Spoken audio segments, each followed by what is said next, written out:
Hey guys, today we'll be covering a 2016 miniseries called What's Up with These Kids? The movie opens up with a group of students walking toward their school. They can be seen talking about the financial crisis going on around the country and about different currencies that can be exchanged. In the meantime, another student, Choi Jeom-sum, is instructing his classmate, Na Borum's mother, Jing, to remain calm. Turns out that a man has been scamming her for money, and even today, he has scheduled a meeting. Soon, Jing reaches the location where the scammer has called her. The scammer can be seen walking towards her using voice phishing on a call. When he approaches Jing and notices her money bag empty, he gets angry and yells at her. Right then, Jing screams and calls for help. Immediately, a group of people arrive, but the scammer manages to push them away and escape. Fortunately, after an intense chase, the students successfully manage to capture the scammer and hand him over to the police. At school during lunchtime, all the other students go to the cafeteria to have lunch, but Borum stays alone at the staircase and remembers her father, suggesting she spend her money wisely. Moments later, Borum approaches Jeom-sum and thanks him for saving her mother from getting scammed.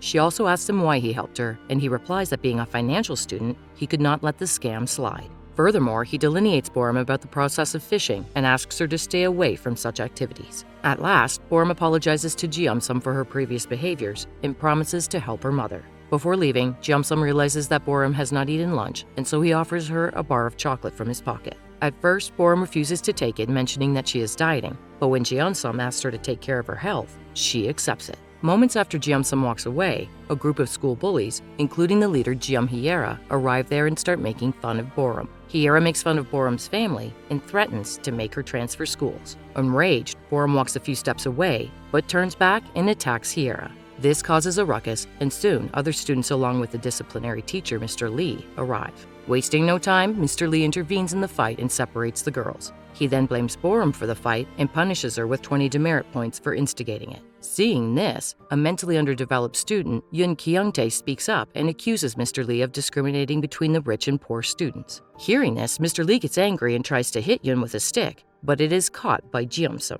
This further enrages Mr. Lee, and he belittles him for being poor. In the meantime, the college director's son, Jin Shinwon, arrives and suggests Mr. Lee treat the students equally. With this, Mr. Lee asks the students to go to their classes and admits his mistake to Shinwon before walking away. In the next scene, Shinwon and Kyung-tae can be seen playing some computer games in the mall. Despite Kyung-tae trying his best to stop Shinwon from betting on a football game, Shinwon bets and loses 1 million won. He threatens the website owner Hyung to return his money, or else he will inform the police about it. However, Hyung refuses, and as a result, an enraged Shinwon walks out of the mall, determined to get his money back. As soon as he steps out of the mall, he encounters Hyung in this group. Shinwon confronts him and asks for a refund, but Hyung challenges him for a one-on-one betting challenge, to which he agrees. Seeing all this, Kyung-tae calls Jeom-sum and asks for his help to save Shinwon from Hyung's group. Next, Shinwon is sitting across from Hyung in his group and betting on the money Hyung has in his hands. He loses all his money, and during this time, remembers his father, frauding Na Borum's father and acquiring his company. Shinwon tries his best to persuade his father to stop troubling Na Borum's family, but the latter tells him that the world is run by money and one should collect it through every means possible. After hearing these words from his father, Shinwon gets angry and decides to spend all of his father's property. After some time, Kyung-tae tells Shinwon that Hyung and his group are cheating and winning the bet. Hearing this, he becomes angry and starts fighting with Hyung. Meanwhile, Jeom-sum arrives there and kicks away Hyung and his group members. He saves Shinwon and asks him why he gets involved in gambling, but the latter counter-questions by asking Jeom-sum about why the powerful people always feed on the poor and weaker ones. Jeom-sum doesn't understand this and asks Kyung-tae about it. Kyung-tae replies that Shinwon is angry with his father, as he is the one responsible for Borum's father's disappearance and their business collapse. The revelation shocks Jeom-sum, and he decides to help Borum. At school, Kim Chol-suk, a finance student, is caught by Mr. Lee for selling some unused items in the second-hand market online. Though Mr. Lee wants to punish him, finance teacher Choi appreciates his idea and makes him attend a financial group camp, which is happening soon. The scene then shifts to Borum, who is sad after spending all her pocket money and is trying her best to find a job for herself. In the meantime, Jeom-sum arrives there and suggests an app to manage her finances. Later, when he finds out that Borum is hungry, he proposes to take her to eat if she helps him with some work in the financial share house. On reaching the place, Jeom-sum tells Borum about how students help each other in their financial studies and teach each other the methods of calculating tax, GST, and much more. After this, Jeom-sum takes Borum to the cafeteria and gets her some food. In the next scene, after finishing her food, Borum searches for Jeomsum around the financial share house and finds him cleaning some antique financial passbooks and coins. Jeomsum tells Borum about how the people in the past used to make different passbooks for different purposes and use them accordingly.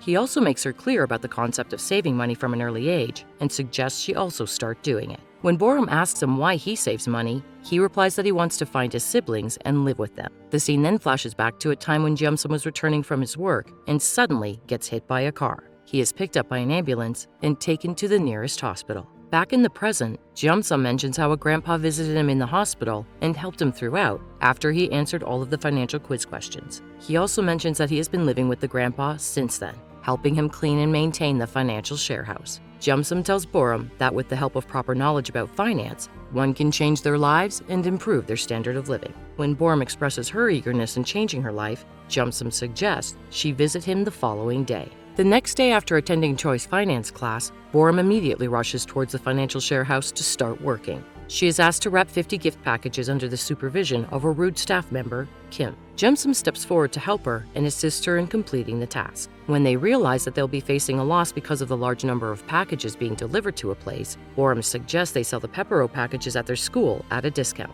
Kim likes her idea and agrees to assist her in doing so. In the following scene, Borum with her classmates and Jeomsum can be seen selling the items inside the school premises. In the meantime, Shinwon arrives there and forces them to stop their sale. When they refuse, Shinwon offers them money and tells them that he will buy all of their items. Hearing this, Borum gets angry and asks Shinwon why he is doing so. Shinwon replies that he wants Borum to study hard and take revenge on his family. Borum does not understand it, and when Shinwon starts throwing away items, Jeomsum intervenes and stops him. The two then decide to engage in a quiz battle, and to everyone's surprise, Jeomsum wins it. After the battle, Jeomsum hugs Shinwon and tells him that they are friends. However, this further enrages Shinwon, and he walks away. Later, Hiera confronts Shinwon and asks him why he chose to lose against Jeomsum.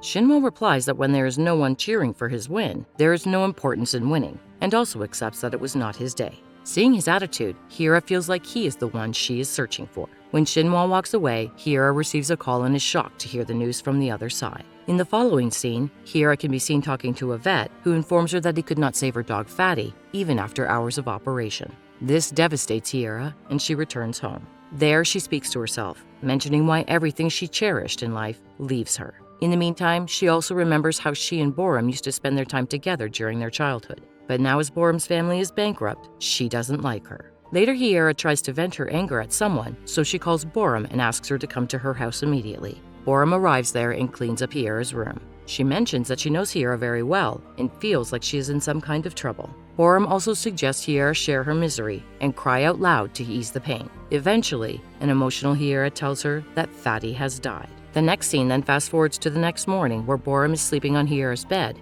and Hiera is still sitting on the couch. Borum wakes up and takes Hiera for a makeup session. At first, Hiera refuses to comply, but later, the two help each other put on makeup and some fancy dresses. After that, the two go out to the market to enjoy their day. On their way, they come across a group of people playing live music. Seeing this, Hiera becomes excited and she gets on stage to dance. In this way, the two have a wonderful time together. Later, Borum asks Hiera if they can be friends again. Hiera thinks for a while and tells her that since their social status does not match, they cannot be friends anymore. However, she would love to spend time with her and pay enough money for her time. She then puts some checks and money in Borum's hand and asks her to use them as she likes before walking away. Expectedly, this enrages Borum, and she decides to spend the money within hours. She visits a shopping mall and buys some expensive clothes and other items. The next day, Borum wears expensive shoes and makeup and walks to her school. This shocks Hiera's friends, and they ask Borum if her father has returned. Just as the group is conversing, Hiera's mother arrives there and calls out Borum. She asks Borum to return all the money that Hiera gave her and drives away. Hearing this, Hiera's friends belittle Borum and make fun of her. On the other hand, Borum is left in utter disbelief as she has no way of returning the money now. In the next scene, amidst heavy rainfall, Borum arrives at Jeomsum's apartment. She tells him about how she spent all the money that Hiera gave her. She then changes her clothes and worries about how to return Hiera's mother's money. Being the good friend that he is, Jeomsum tells her that he will lend her the money, but she should write a letter indicating that she will return it soon. This delights Borum, and she immediately writes a letter, which states that she is accepting the money with a 5% interest rate and is liable to return it. Jeomsum then tells Borum about how he collected such a huge amount of money within a couple of years and suggests she also do the same. Following this, Jeomsum takes Borum to a bank and opens her bank account, including a suitable scheme for her future. Borum promises Jeomsum that she will work hard and be a talented member of the finance sharehouse. After some time, Borum can be seen carrying books in the finance sharehouse. Right then, she gets a call from Hiera, who asks her to come to the lecture hall immediately. Wasting no time, Borum arrives there and is surprised to see Hiera, Jeomsum, and Shinwon standing there. In front of them, there is a throne on which quiz program host Gold King sits and prepares them for a face-off. He mentions that Hiera and Shinwon are on the blue team, and Jeomsum and Borum are on the white team. Soon, the match starts, and they are given the number 5. The white team struggles to answer, while the blue team answers that it's the most expensive debt percentage in the first fiscal year, and gets it correct. In the second question, the groups are displayed the number 300, and Hiera answers it by saying that it is the average wage of a worker in their country, and one can easily pay the debt of the amount. Lastly, they are shown the number 0, and both teams struggle to find the answer. At the end of the timer, Hiera replies 0 sum, and Borum replies potential. The blue team gets it correct and wins the quiz game. With this, Borum gets the membership to the financial sharehouse, and Hiera and Shinwon are demoted to 8th place. The movie ends with Borum saying that she was not aware of her competitive nature and had no confidence in herself. At last, she promises to challenge herself in every step of her life and continue winning the battles that life puts in her way.